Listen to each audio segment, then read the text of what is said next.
Lunch. Via had warned me about lunch in middle school, so I guess I should have known it would be hard. I just hadn't expected it would be this hard. Basically, all the kids from the 5th grade classes poured into the cafeteria at the same time, talking loudly and bumping into one another while they ran to different tables. One of the lunchroom teachers said something about no seat saving allowed, but I don't know what she meant, and maybe no one else did either, because just about every kid was saving seats for their friends. I tried to sit down at one table, but the kid in the chair said, "Oh, sorry, but somebody else is sitting here." So I moved to an empty table and just waited for everyone to finish stampeding and the lunchroom teacher to tell us what to do next. As she started telling us the cafeteria rules, I looked around to see where Jack Will was sitting, but I didn't see him on my side of the room. Kids were still coming in as the teacher started calling the first few tables to get their trays and stand on the line at the counter. Julian, Henry, and Miles were sitting at a table toward the back of the room.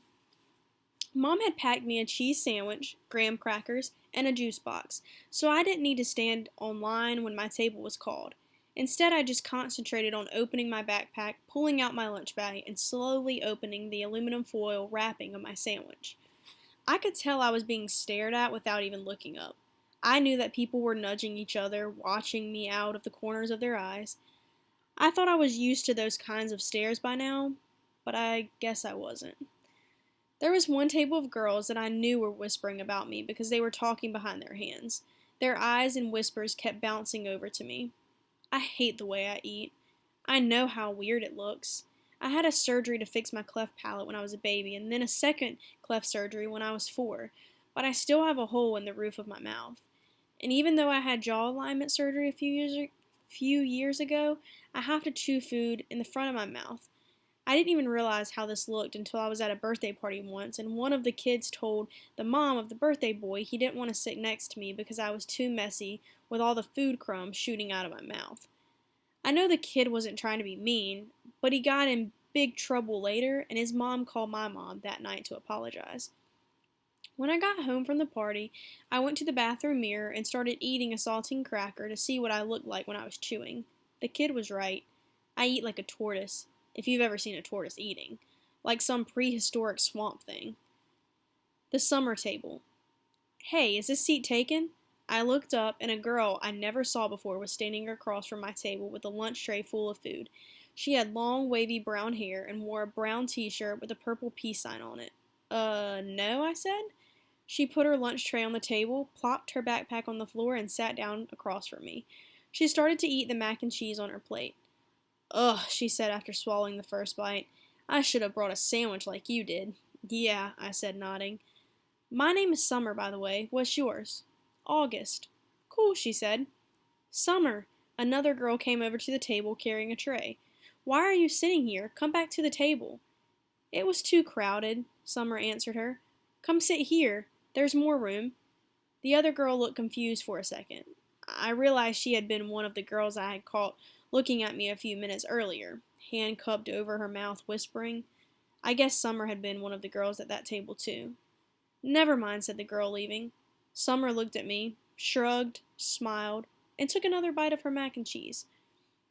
"Hey, our names kind of match," she said as she chewed. I guess she could tell I didn't know what she meant. "Summer, August," she said, smiling, her eyes open wide as she waited for me to get it. "Oh, yeah," I said after a second. "We can make this the summer-only lunch table," she said. "Only kids with summer names can sit here. Let's see, is there anyone here named June or July?" "There's a Maya," I said. "Technically May is spring," Summer answered, "but if she wanted to sit here, we could make an exception." She said it as if she actually thought the whole thing through. "There's Julian. That's kind of like the name Julia, which comes from July." I didn't say anything. "There's a kid named Reed in my English class," I said. "Yeah, I know Reed, but how is Reed a summer name?" she asked. "I don't know," I shrugged.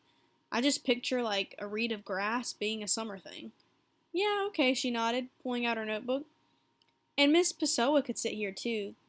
That kind of sounds like the word petal, which I think as of a summer thing too." "I have her for homeroom," I said. "I have her for math," she answered, making a face. She started writing the list of names on the second to last page of her notebook. "So, who else?" she said. By the end of lunch, we had come up with a whole list of names of kids and teachers who could sit at our table if they wanted. Most of the names weren't actually summer names, but they were names that had some kind of connection to summer. I even found a way of making Jack Will's name work by pointing out that you could turn his name into a sentence about summer, like, Jack will go to the beach, which Summer agreed worked fine. But if someone doesn't have a summer name and wants to sit with us, she said very seriously, we'll let them in if they're nice, okay? Okay, I nodded. Even if it's a winter name. Cool beans, she answered, giving me a thumbs up. Summer looked like her name. She had a tan, and her eyes were green like a leaf.